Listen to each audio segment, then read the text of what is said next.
श्री राधे राधे। आपका स्वागत है मेरे इस YouTube चैनल डिवाइन हिंदी कहानियों में। आज मैं आपको कार्तिक मास में सुनी जाने वाली कहानियाँ सुनाऊंगी।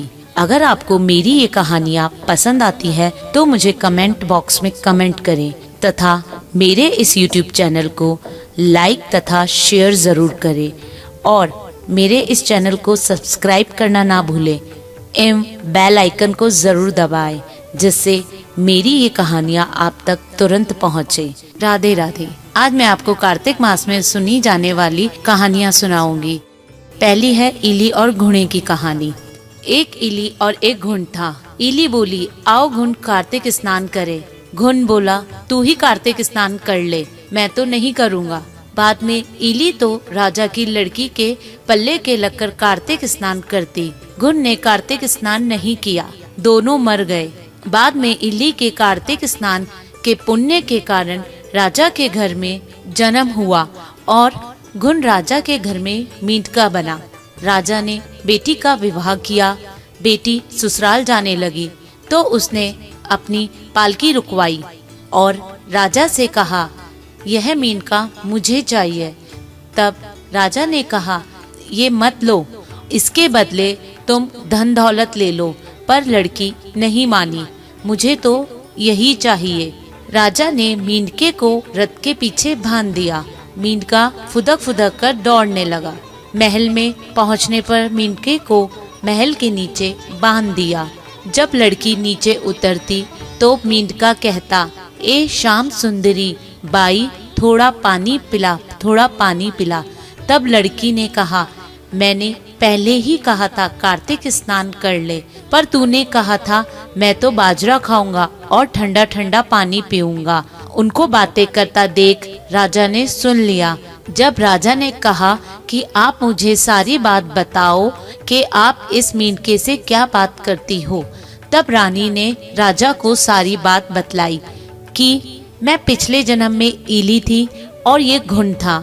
तब मैंने कहा तू भी कार्तिक स्नान कर ले, पर वह नहीं नहाया। मैं कार्तिक स्नान के पुण्य से राजा के घर में लड़की हुई और आपके घर में राजपाट कर रही हूँ। तब राजा ने कहा कि कार्तिक स्नान का इतना ही पुण्य है तो हम दोनों जोड़े से नहाएंगे।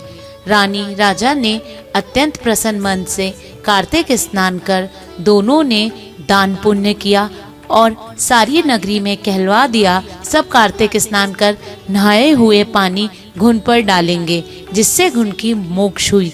हे कार्तिक, भगवान श्री हरि विष्णु जैसा सुख इली को दिया वैसा सबको देना और जैसा घुंड को दिया वैसा किसी को ना देना। राधे राधे।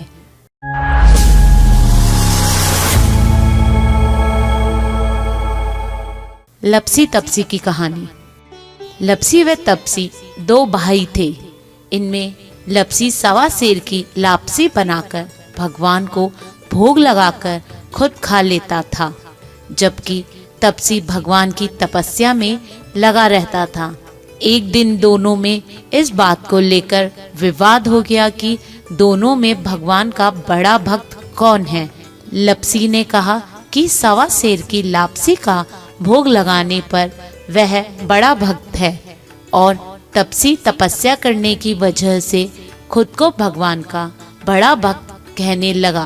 तभी वहां से गुजर रहे नारद मुनि ने उन्हें देख लिया। पूछने पर उन्होंने अपने विवाद का कारण उन्हें बता दिया। तब नारद जी ने कहा कि इसका फैसला वे कल करेंगे।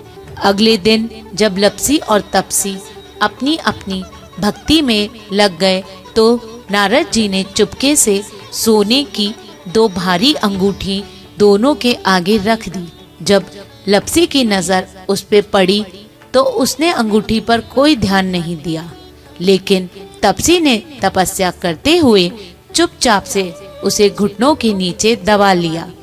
इसके बाद जब नारद मुनि फिर वहां आए तो दोनों ने फिर कौन बड़े का सवाल दोहरा दिया, जिसे सुन नारद जी ने तपसी को खड़ा होने के लिए कहा। खड़ा होते ही तपसी के नीचे दबी अंगूठी नीचे गिर गई, जिसके बाद नारद जी ने तपसी से कहा कि तपस्या करने पर भी तुम्हारे मन में चोरी का भाव है, जबकि भगवान को भोग लगाकर खुद ही जीवने वाले लपसी में ये भावना नहीं है, इसलिए दोनों में लपसी बड़ा है। ये सुन तपसी शर्मिंदा होकर नारद जी के चरणों में गिर पड़ा और अपनी तपस्या का फल मिलने का उपाय पूछा। तब नारद जी ने कहा कि यदि कोई गाय और कुत्ते और अन्य बेबस जानवरों को रोटी नहीं बनाएगा, गरीबों को भोजन कर दक्षिणा नहीं देना और दिए से दिए नहीं जलाएगा, तो उसका पुण्य तुझे मिलेगा। इस तरह यदि कोई सारी कहानी सुनकर तुम्हारी कहानी नहीं सुनेगा, उसका पुण्य फल भी तुझे ही मिलेगा। जय जय श्री राधे।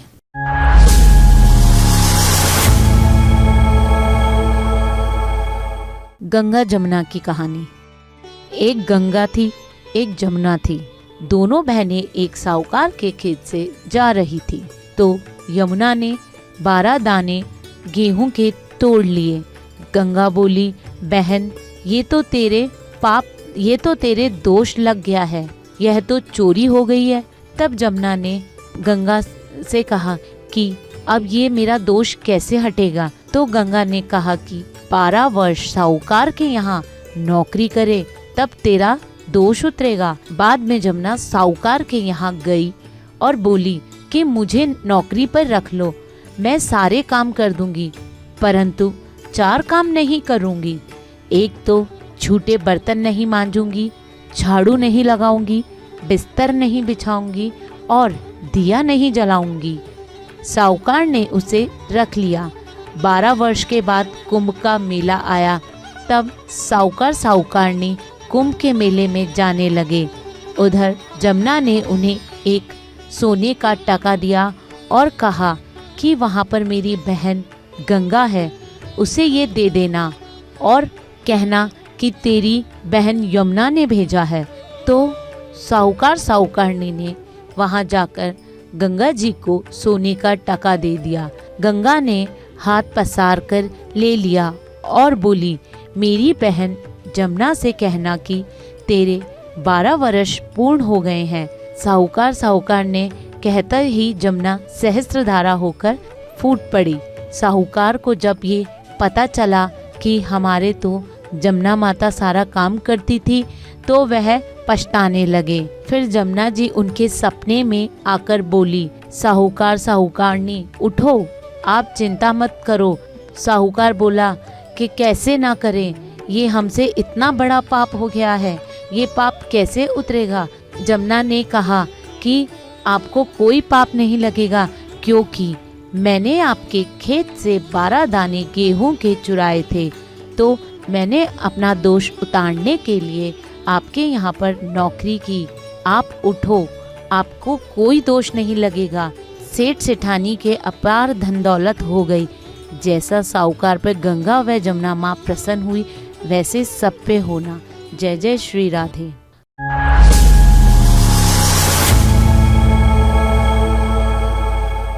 तुलसा जी की कहानी। कार्तिक के महीने में सब तुलसा माता को सींचती थी।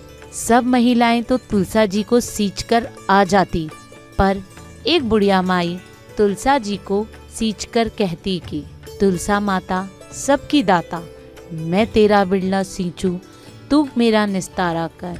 तुलसा माता अड़ुओ दे, लड़ुओ दे, पीतांबर की धोती दे, मीठा मीठा घास दे, बैकुंठ ठाको वास दे, चटका की चाल दे, पटक की मौत दे, चंदन की काठ दे, झालर की झनकार दे, साईं को राज दे, दाल भात को जीवन दे, एकादशी का दिन दे और श्री कृष्ण का कांध दे।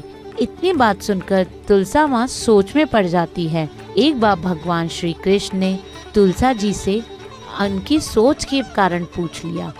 इस पर तुलसा जी ने कहा कि एक बुढ़िया मेरे पास रोज आकर इतनी बात कह जाती है, इसमें बुढ़िया माई को सब कुछ दे सकती हूँ, परंतु आपका कंधा कहाँ से दूंगी। इस पर भगवान बोले कि तुम चिंता मत करो और बुढ़िया माई को आशीर्वाद दे दो। तुलसा माँ ने वैसा ही किया। थोड़े दिन बाद बुढ़िया माई मर गई। सब कोई उसे उठाने लगे, पर वह इतनी भारी हो गई थी कि किसी से भी नहीं उठ रही थी। सब कोई कहने लगे कि पाप घाट की माला फिरती थी, जिसकी वजह से इतनी भारी हो गई है। तभी भगवान श्री कृष्ण ब्राह्मण के वेश में आए और वहाँ खड़े लोगों से बुढ़िया के कान में कुछ कहा और बोले कि अगर मैं इसके कान में कुछ कहूँगा तो ये हल्की हो जाएगी। इस पे लोगों ने कहा कि तू भी अपने मन की निकाल ले। भगवान ने जाकर बुढ़िया के कान में कहा कि बुढ़िया माई, तू बिरला सींची मेरा, मैं करूँ निस्तारा तेरा। बुढ़िया माई, अड़वा ले, लड़ुआ ले, पीताम्बर की धोती ले, मीठा मीठा भात ले, बैकुंठा को वास ले, चटक की चाल ले, पटक की मौत ले, चंदन का काठ ले, झालर की झनकार ले, साईं को राज ले, दाल भात को भोजन ले और श्री कृष्ण को कांध ले। इतने सुनते ही बुढ़िया माई हल्की हो गई। इसके बाद भगवान श्री कृष्ण उन्होंने अपना कंधा देकर उसे मुक्ति प्रदान की। हे तुलसा माई, जैसा आपने उस बुढ़िया को मुक्ति दी वैसी सबको देना और अंत काल में सबको अपना कंधा मिले। जय जय श्री राधे।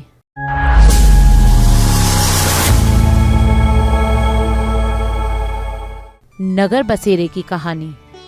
एक गांव में एक भाटका और एक जाटका रहता था। दोनों मित्र थे। एक बार जाटका अपनी बहन के घर जाने को तैयार हुआ तो भाटका अपने ससुराल जाने को तैयार हुआ। दोनों साथ चल पड़े तो रास्ते में रुककर एक तालाब की पाल पर बैठ गए। जाटका ने भाटका से कहा कि नगर बसेरा कर लेते हैं।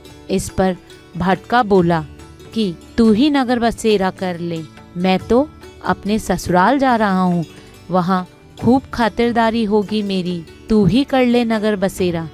जाटका वहीं तालाब की पाल पर बैठ पानी की घंटी और चावल की पोटली लेकर नगर बसेरा करने लगा। नगर बसेरा करने के साथ जाटका कहने लगा कि नगर बसेरा जो करे सोमन के धो पाव, ताता मांडा तापसी, देसी मेरी माय, माय ने देगी मावसी, देसी द्वारका का वास, मीठा मीठा गास, बैकुंठा का वास, 5 कुड़ी छठी रास, मेरा जिवड़ा श्री कृष्ण के पास, डालू पानी हो जाए घी, झट से निकल जाए मेरा जीव। यह सब कहकर वह जाटका बहन के पास चल पड़ा। जाटका की बहन ने भाई को खूब मान सम्मान किया, बहुत बातें की, भाई की पसंद का भोजन जिमाया। इधर भाटका अपने ससुराल पहुंचा। वहां आग लगी हुई थी। आग बुझाने में वह भी लग गया, जिससे उसके हाथ मुंह भी काले हो गए और खुद भी थोड़ा झुलसा गया। ना रोटी ना पानी के लिए किसी ने पूछा भी नहीं। भाटका भूखा प्यासा वहां से निकल गया। शाम को दोनों फिर घर की ओर चल पड़े और रास्ते में मिल गए और एक दूसरे का हाल पूछा। भाटका बोला कि मेरे ससुराल में तो आग लग गई थी, आग बुझाते मैं खुद भी काला हो गया हूँ और ना ही रोटी मिली ना पानी। जाटका बोला कि मेरी तो बहुत खातिरदारी हुई। फिर बोला कि मैंने कहा था ना कि नगर बसेरा कर ले, अब कर लेते हैं। लेकिन भाटका ने फिर मना कर दिया। कहने लगा कि तेरी तो मासी है, पता नहीं तुझे रोटी देगी भी या नहीं देगी। मेरी तो माँ है, मुझे तो बहुत लाड चाव करेगी और भोजन देगी। भाटका ने फिर नगर बसेरा नहीं किया और जाटका ने नगर बसेरा कर लिया। घर पहुँचते ही जाटका की मासी ने बहुत लाड़ प्यार किया। उधर भाटका घर गया, उनकी भैंस खो गई। बाप ने लाठी से खूब मारा और बोला कि ससुराल गया तो आग लगा दी और यहाँ आया है तो भैंस खो दी। बाप ने कहा कि पहले भैंस लेकर आ, तभी रोटी पानी मिलेगी। सारा दिन भाटका भैंस को ढूंढता रहा, लेकिन उसे भैंस नहीं मिली। जाटका और भाटका फिर मिले। जाटका ने भाटका के हालचाल पूछे तो भाटका बोला कि आते ही भैंस खो गई, उसी दिन से भैंस ढूंढ रहा हूँ। रोटियों को तो पूछो ही मत, पानी भी नहीं मिला। जाटका ने कहा कि मैंने तो पहले ही कहा था कि नगर बसेरा कर ले। जाटका की बात सुनकर भाटका बोला कि तेरे नगर बसेरे में इतनी ताकत है तो चल अब कर लेते हैं। दोनों बैठकर नगर बसेरा करने लगे। नगर बसेरा जो करे सो मन के धो पाओ, ताता मांडा तापसी देसी मारी माय, माने देवगी माउसी देसी द्वारका का वास, मीठा मीठा गास बैकुंठा का वास, 5 कुल्टी छठी रास मेरा जिवड़ो श्री कृष्ण के पास, डालू पानी हो जावे घी झट से निकल जावे मेरा जीव। दोनों के नगर बसेरा करने पर भाटका जैसे ही आगे बढ़ा तो उसकी खोई हुई भैंस मिल गई, जिसे लेकर वह घर पहुंचा। पहुंचते ही माँ ने कहा कि लड़के को आते ही घर से निकाल दिया, सारे दिन से भूखा प्यासा भटक रहा है। यह कहकर उसकी माँ ने उसको खूब खिलाया पिलाया और ससुराल से संदेशा आ गया कि उसके ससुराल में बहुत आओ भगत हुई। अपनी पत्नी को लेकर घर आ गया। भाटका प्रसन्न हो गया। भाटका ने सारे नगर में ढिंढोरा पिटवा दिया कि कार्तिक में सब कोई अपने पीहर या सासरे या आते जाते में नगर बसेरा करे। जैसे भाटके को नगर बसेरा करने का फल मिला, वैसे ही फल कहानी सुनने वाले को भी मिले।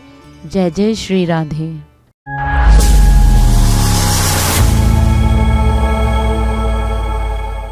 पीपल पथवारी की कहानी।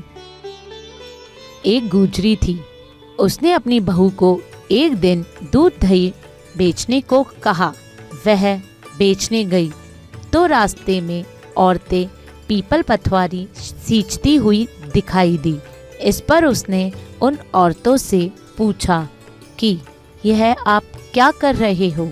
औरतों ने कहा कि हम पीपल पथवारी सींच रही हैं, इससे घर में धन धान्य बढ़ता है और खोया पति भी मिल जाता है। बहू बोली, ऐसी बात है तो मैं पानी की जगह दूध व दही से सींचूंगी। गुजरी बहू को रोज दूध दही बेचने देती। गुजरी दूध दही पीपल पथवारी में सींचना शुरू कर दिया। जब सासू दूध दही के रुपए मांगती तो वह कह देती कि महीना पूरा हो जाएगा तब हिसाब दे दूंगी। इसके बाद जब कार्तिक का महीना पूरा हो गया तो वह पीपल पथवारी के चरणों में पड़ गई। इस पर पीपल ने पूछा कि क्या बात है? तो उसने कहा कि आज सासू दूध दही का हिसाब मांगेगी। पीपल पथवारी बोली कि मेरे पास तो रुपए ही नहीं है, यह पत्थर और पान के टुकड़े हैं, जिसे ले जा। बहू वही साथ में ले गई और उसे एक अलमारी में रख दिया। इसके बाद डर के मारे वह चादर ओढ़कर सो गई। कुछ देर बाद सास बोली कि बहू दूध दही के रुपए ला। बहू बोली, मैं जो लाई हूँ वह अलमारी में रख दिए हैं। सास ने अलमारी खोलकर देखा तो उसमें हीरे मोती जगमगा रहे थे। धन का भी ढेर लगा था। सास ने बहू को आवाज लगाई कि बहू, इतना धन कहाँ से लाई है? बहू ने आकर देखा तो सच में ही धन के भंडार भरे थे। इस पर बहू ने सास को सारी बात बता दी। सास ने कहा कि अब मैं भी कार्तिक मास में पीपल पथवारी को सींचूंगी। इसके बाद जब कार्तिक आया तो सास दूध दही बेचने लगी, पर वह दूध दही बेचने के बाद खाली हांडी में पानी डालकर उससे पीपल पथवारी में पानी डाल देती।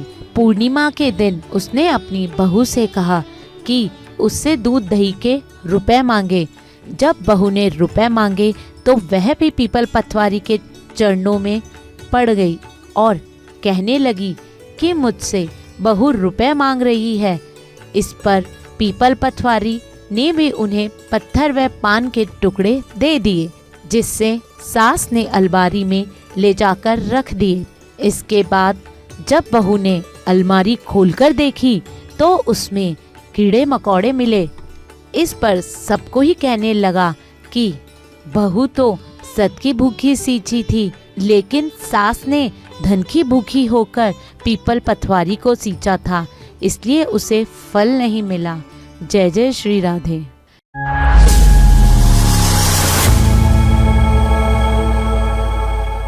गणेश जी की कहानी। एक बार भगवान गणेश बाल रूप में चुटकी भर चावल और चम्मच में दूध लेकर पृथ्वी लोक में निकले। वे सब अपनी खीर बनाने को कहते जा रहे थे, पर सबने उनकी बात को अनदेखा किया।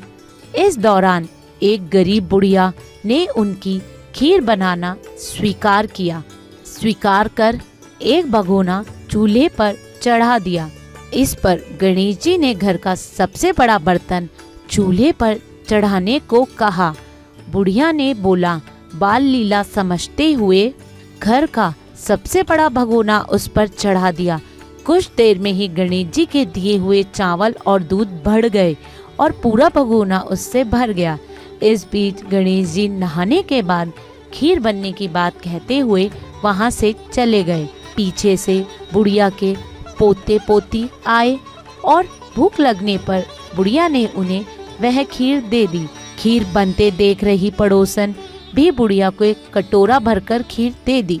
बेटे की बहू ने भी चुपचाप से एक कटोरा खीर का खाने के साथ में एक कटोरी खीर छिपा दी। इसके बाद भूख लगी तो बुढ़िया ने भी खाने के लिए खीर हाथ में ले ली और बोली, आजा रे गणेशा, खीर खा ले। तभी गणेश जी वहां पहुंचे और बोले कि मैंने तो खीर पहले ही खा ली, जब तेरे पोता पोती पड़ोसन व बहू ने खाई तभी मेरा पेट भर गया। इसके बाद जब बुढ़िया ने बाकी बची खीर का उपयोग के बारे में पूछा तो गणेश जी ने उसे नगर में बांटने को कहा। जब बुढ़िया ने खीर बांटी तो राजा को भी इसका पता लग गया। इस पर उसने बुढ़िया को अपने दरबार में बुला लिया। सारा माजरा जानकर उसने बुढ़िया का खीर का भगोना अपने पास मंगा लिया। पर राजा के महल में जैसे ही वह पहुंचा तो उसमें कीड़े मकोड़े व जहरीले जानवर गिर गए। यह देख राजा ने बर्तन वापस बुढ़िया को दे दिया, जो उसे अपने घर ले जाते ही वापस पहला जैसा हो गया। इसके बाद बुढ़िया ने फिर गणेश जी से बची हुई खीर का उपयोग के बारे में पूछा तो उन्होंने झोपड़ी के कोने में गाड़ने को कह दिया। ऐसा कर बुढ़िया रात को सो गई और गणेश जी उसकी झोपड़ी को लात मारते हुए अंतर्ध्यान हो गए। अगले दिन जब वह उठी तो उसने अपनी झोपड़ी महल में बदलती हुई देखी और खीर के बर्तन सोने जवाहरात से भरे मिले। इस पे गणेश जी की कृपा जानकर बुढ़िया माई काफी प्रसन्न हुई। जय जय श्री राधे।